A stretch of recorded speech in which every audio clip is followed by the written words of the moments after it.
আজকে বানালাম একদম মজার ঝটপট আর মুখে লেগে থাকার মতো মিষ্টি দই দিয়ে চানাচুর মাখা।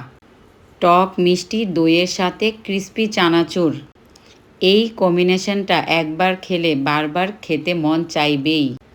গরমের দিনে ভারী কিছু না খেয়ে এমন হালকা, টেস্টি আর ইয়াম্মি একটা নাস্তা হলে মনটা ফ্রেশ হয়ে যায়।